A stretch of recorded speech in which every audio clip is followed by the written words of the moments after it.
ท่ามกลางบรรยากาศอันเงียบสงัดแคมเซ่พร้อมสายลมอันเยือกเย็นได้มีตึกสูงสีสันหลังหนึ่งตั้งตะงาโดดเดี่ยวสะดุดตาผู้คนกายไปม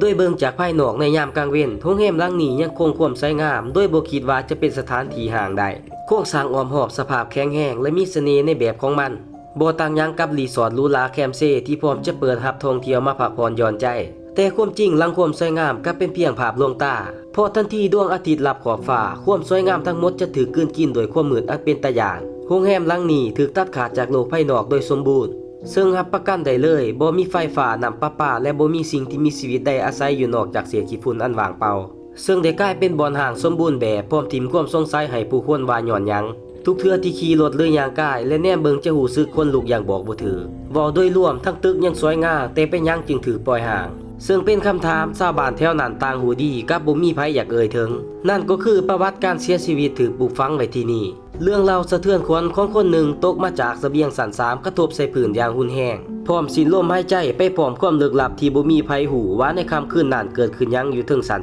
3มันคืออุบัติเหตุหรือการตัดสินใจจบชีวิตตัวเองบางคนบอกว่าอาจเป็นสิ่งตาแนมบ่เห็นยืนอยู่ในความมืดอยู่ลาวลงมาห้องห้อยเสียชีวิตในครั้งนั้นกลายเป็นตำนานสยองขวัญโดยเปลี่ยนโรงแรมแคมเซ่ที่แสนสวยงามกลายเป็นสถานที่ต้องห้ามเหลือไว้เพียงกินอ้ายปริศนาจากสัน3ที่ยังคงรอท่าการพิสูจน์เปิดคลิปเฮาจะซูมลงมาทันทีพร้อมก้าวเข้าประตูอาคารสีสันหลังหนึ่งสิ่งทำอิฐที่เห็นคืองาไม้เกี่ยวไปมาเต็มทางเขาและความมืดนักอึ้ง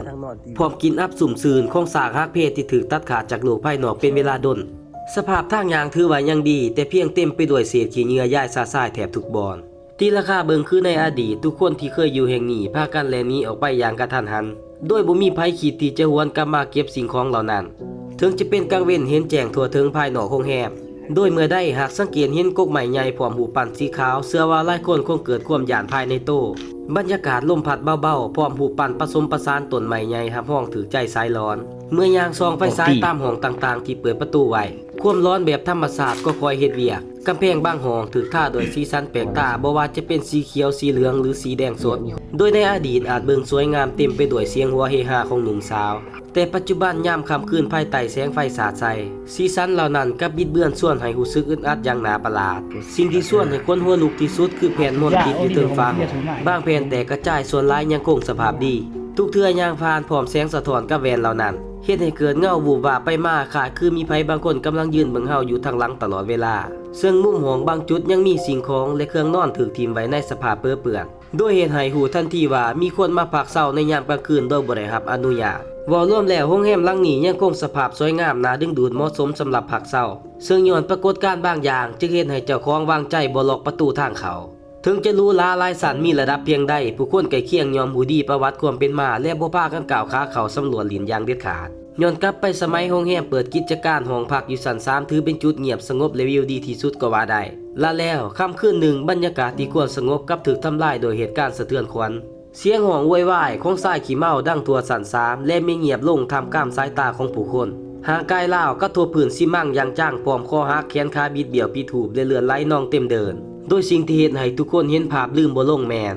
ดวงตาของชายคนนั้นยังเปิดกว้างและแนมขึ้นไประเบียงสัน3ด้วยความอาฆาตแค้นเจ็บปวดคล้ายคือกำลังสาดแซงผู้คนที่บ่สามารถช่วยชีวิตเราได้นับแต่มือนั้นมาเลือดได้ซึมลงสู่พื้นซีมั่งและความร้อนก็เริ่มกัดกินโรงแรมหลังนี้หลังจากเกิดเหตุกิจการโรงแรมก็เริ่มทรุดโทรมลงอย่างหายแห้งจนถึงขั้นบ่มีไผกล้าขึ้นไปพักอยู่สัน3อีกผ่านไปบ่ดนก็เกิดเหตุซ้ำที่กลายเป็นจุดจบของโรงแรมแห่งนี้อย่างถาวรมีคนเล่าไว้ว่ากลุ่มชายชะกันเขามาเปิดห้องพักอยู่สัน2และสัน3เพื่อตกลงผลประโยชน์บางอย่างแต่ย้อนความโลภและความแค้นเฮ็ดให้การเจรจาบ่เป็นผลโดยจากเสียงผิดเถียงกันได้กลายเป็นอาวุธดังสนั่นหวั่นไหวพวกเขาเปิดฉากโจมตีกันอย่างดุเดือดแต่ภายในห้องออกหอดหน้าโรงแรมเสียงผู้คนห้องดังวุ่นวายพร้อมแล่นหนีหลบย่านถูกลุกหลงเมื่อเสียงปืนสงบลงสิ่งที่เหลือไว้คือศพของผู้ชายคนหนึ่งนอนจมกองเลือดทางเขาแต่ถึงจะเสียชีวิตแล้วมือยังกำปืนแน่นพร้อมตาค้างไว้บ่งบอกถึงความแค้นบ่ยอมแพ้กินข้าวเลือดอบอวนไปทั่วอาคารและเหตุการณ์ครั้งนี้เฮ็ดให้โรงแรมถูกสั่งปิดปล่อยห่างนับแต่มือนั้นแน่นอนดวงวิญญาณของชายหนุ่มยังคงวนเวียนอยู่บนนั้นบ่สามารถไปไสได้แต่สิ่งที่เฮ็ดให้ชาวบ้านและกลุ่มคนกลายไปมากเกิดความย้านนั้นคือโดยตึกนี้มีแต่ผู้ชายที่เสียชีวิตแล้วเป็นหยังสิ่งที่พวกเขาพบหลายที่สุดก็เป็นผีสาวสุดขาวย้อนความดังมีชื่อเสียงร้อนกลางเมืองจะเฮ็ดให้วัยรุ่นกลุ่มหนึ่งย่างขึ้นลิ้นสัน3ในเวลาเที่ยงคืน โดยพวกเขาใส่เพียงไฟฉายสองทางพร้อมบรรยากาศอันเหมือนมีตามสบาเพื่อนห่างซึ่งคณะกำลังย่างผ่านห้องมีเวรมนต์อากาศก็เย็นเยือกพร้อมขนลุกขึ้นมาบ่ฮู้ว่าดวงซวยหรือดีแสงไฟกระทบใส่ห่างไผบางคนที่ยืนทางย่างพวกเขาพากันตั้งสติและเห็นได้ชัดเจนคือหญิงสาวคนหนึ่งใส่ชุดสีขาวกำลังถูพื้นหันหลังให้ทุกคนเริ่มสงสัยว่าแม่นไผมานี่ตอนกลางคืนแต่ลักษณะของผู้สาวนี่เฮ็ดให้ทุกคนเริ่มอยากซึ่งในจังหวะหนึ่งเล่าคอยหันมาและโดดลงระเบียงต่อหน้าทุกคนพวกเขายืนโต้แข้งด้วยความสัญญาณพร้อมห่างสุดขาวที่ตกลงมาคอยหันมาแนมเบิงโดยใบหน้านั้นขาวสีดดวงตาสองข้างบ่มีตาดำและอ้าปากกว้างคล้ายคือกำลังจะกรีดร้องท่ามกลางความมึนงงห่างกายพี่สาวตกลงมากับหายไปพร้อมปรากฏโตขึ้นใหม่อยู่สัน3โดยนี้คือจุดเตียนให้กลุ่มวัยรุ่นแลนนี้บ่คิดชีวิตก็ว่าได้พี่สาวหันหน้ามาและโดดลงตึกขายคือเป็นสิ่งที่บอกว่าเล่าไปไสบ่ได้นับแต่นั้นมาถึงบ่มีไผมาท้าพิสูจน์หากมือได้ถือวันสิ้นใหญ่จะพบเห็นผีสาวสุดขาวยืนอยู่เทิงถ้ำจำลองที่โหเหือด่านลุมทันทีบางเทื่อก็อาจโผล่หน้ามาให้เห็นทางเวนหรือจากมุมห้องในแต่ละสันก็มีการปรากฏตัวของดวงวิญญาณเห็นให้โรงแรมอันแสนหรูหราแห่งนี้กลายเป็นสถานที่ต้องห้ามอย่างถาวรโดยความร้อนที่เกิดขึ้นแบบธรรมชาติปะปนกับประวัติศาสตร์อันเป็นปริศนาจนหอดปัจจุบันก็ยังมีภัยกาย่างผ่านเขามาลินหอดสันสีในยามกลางคืนซึ่งนี่คือเรื่องเล่าแบบย่อของโรงแรมห่างแคมเซ่หลังหนึ่งหากเบิ่งมาฮอดนี้อย่าลืมกดติดตามกดแชร์ในเด้อแล้วพบกันคลิปหน้า